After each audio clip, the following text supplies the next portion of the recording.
Hello, how's everyone doing today? I'm in my home and in my favorite corner. You see my two works of art, and I'm going to do a little something different today. Um, I had an interesting conversation with a young lady this past Sunday in the park. I go to the park on Saturday and Sunday with my Bible, and a lot of times I'll have a sign that says Bible questions answered here. And if someone has a Bible question, then I'll do my best to answer it. Most of the time I can answer it. But this past Sunday was really interesting. A young lady walks up and she was standing in front of me and she said that she had a question. And I said, well, what is your question? And the question was different than anyone has ever asked me before. And it was this: what was my favorite Bible scripture? And I told her that I really didn't have a favorite Bible scripture because I read the Bible the way Isaiah says, precept upon precept, here a little, there a little. And you can find that verse, and that's Isaiah chapter 28, I think it's 9 and 10. And so what that means is you're not supposed to read the Bible straight across, just from cover to cover. So it's a little here, a little there, and a precept means a thought. So one thought upon another thought upon another thought upon another thought will give you the answer to what it is that you're looking for. So that's pretty much how I read it. But it was a very good question, and it actually made me think. And so, I said to myself, do I really have a favorite scripture? And actually, I do have a few of them. One is Matthew chapter 28. I read Matthew chapter 28 an awful lot.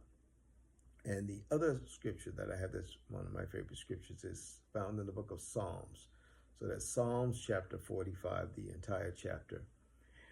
And so what I'm going to do is, in Psalm chapter 45, I actually read the most. I read that more than any other scripture. In fact, this is my Bible. This is a King James 1611. You could tell it's very worn.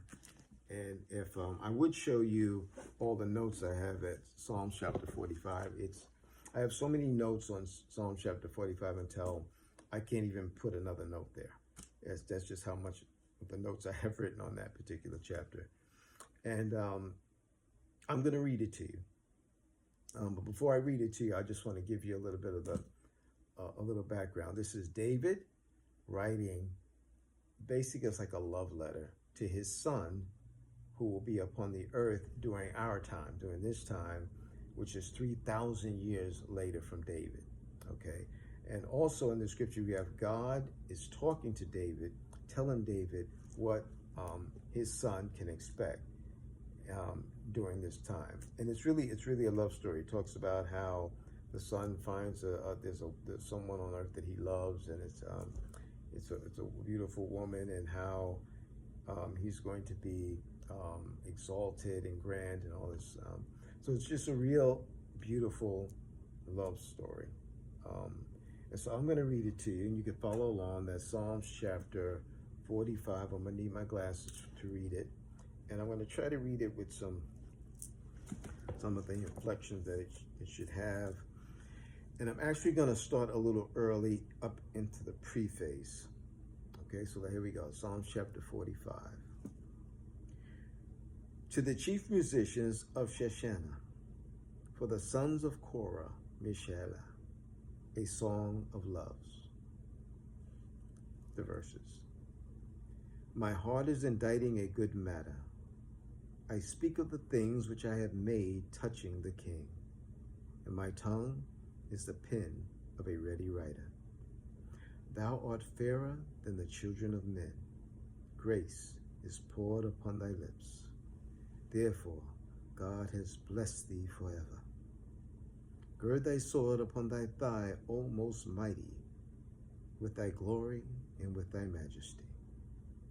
And in thy majesty ride prosperously, because of truth and meekness and righteousness. And thy right hand shall teach thee terrible things. Thy arrows are sharp in the heart of the king's enemies, whereby the people fall under thee. Thy throne is forever and ever. The scepter of thy kingdom is a right scepter. Thou lovest righteousness and hate wickedness. Therefore God, thy God, hath anointed thee with the oil of gladness above thy fellows. All thy garments smell of myrrh and aloes and cassia, out of the ivory palaces whereby they have made thee glad. King's daughters were among thy honorable women. Upon thy right hand did stand the queen in gold of Ophir.